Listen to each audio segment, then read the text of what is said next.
Match Girl.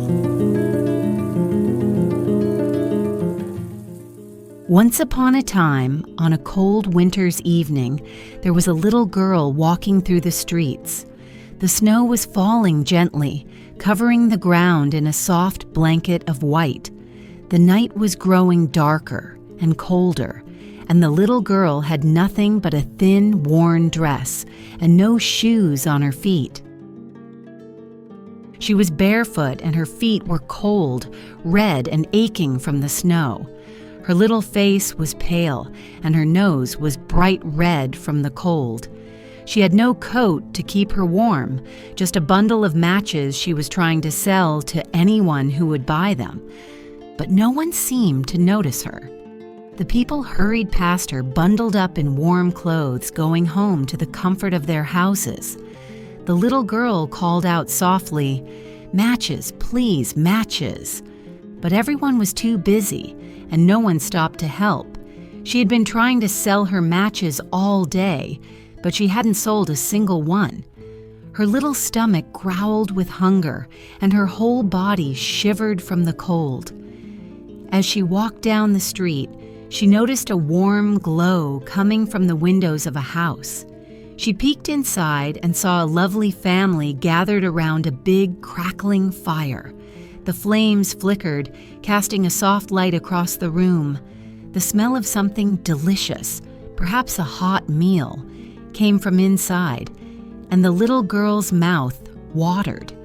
She could hardly bear the thought of being out here in the cold while everyone else was inside, warm and safe.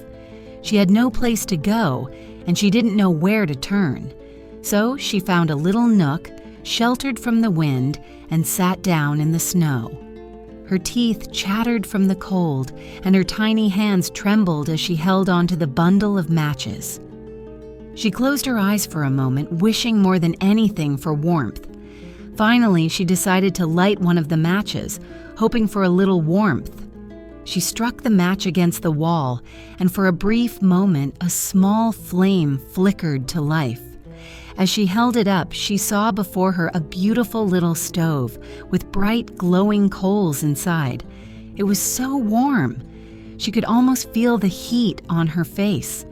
She imagined herself sitting next to it, feeling cozy and safe. But as the match burned out, the stove disappeared, leaving only the cold, empty street once again. She sighed softly, but then, as if to comfort herself, she struck another match. This time, the match flared up, and suddenly she was surrounded by the most wonderful sight. A Christmas tree, tall and full of sparkling candles, twinkling ornaments, and shining lights, stood before her. It was the most beautiful tree she had ever seen. The candles flickered brightly, and the ornaments sparkled like stars. She felt so warm and happy, as if she could reach out and touch the twinkling lights. But again, as the match burned out, the tree vanished, and she was once again in the cold and darkness of the street. Still, the little girl didn't give up. She struck yet another match, hoping for something to bring her comfort. This time, the match burned brightly, and before her, she saw a magnificent feast. A large, golden-brown roast goose sat on a platter. The goose was surrounded by apples, prunes, and delicious-looking vegetables. The smell was so real, so inviting that her stomach growled even more. She could almost taste the food. She imagined herself sitting down at the table, eating her fill and feeling satisfied. But just as quickly as it had appeared, the vision of the feast disappeared, leaving only the cold night and the sound of the wind. The little girl felt her heart ache from hunger, and she looked down at the matches in her hands. There was only one left. She held it tightly and struck it one last time, hoping for warmth, or perhaps for something beautiful to make her feel less alone. This time, as the match flickered and burned, something wonderful happened. She saw her grandmother. The little girl's grandmother was the only person in the world who had ever shown her kindness and love. Her grandmother was smiling warmly at her, and she opened her arms as if inviting the little girl to come into her embrace. The little girl's heart filled with joy. She wanted to run to her grandmother, to feel her loving arms around her, and to be safe and warm. "Grandmother, take me with you," the little girl cried out with all her heart. But as the last match burned down to nothing, the warm light of her grandmother disappeared. The little girl sat quietly, staring at the empty air where the vision had been, feeling as though she were floating in a peaceful dream.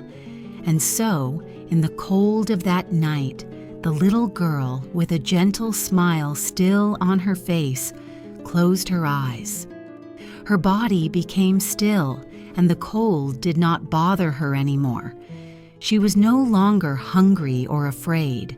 In her dreams, she was with her grandmother, surrounded by warmth and love. Safe and happy at last, the little girl's smile never left her face. The next morning, when the townspeople walked down the street, they found the little girl still sitting in the corner, her little body covered in snow. They didn't know about the matches or the beautiful visions the little girl had seen, but they saw that her smile was soft and peaceful, and they knew she had found the warmth she had longed for. As the snow continued to fall, the people remembered the little girl and her dreams. They thought about how often we forget those in need and how important it is to share warmth and kindness with others. And so, every year, when the first snowflakes of winter begin to fall, we remember the little match girl and her journey. May every child find love, warmth, and someone to help them, so no one is left alone in the cold. With kindness and care, we can make the world a warmer, happier place.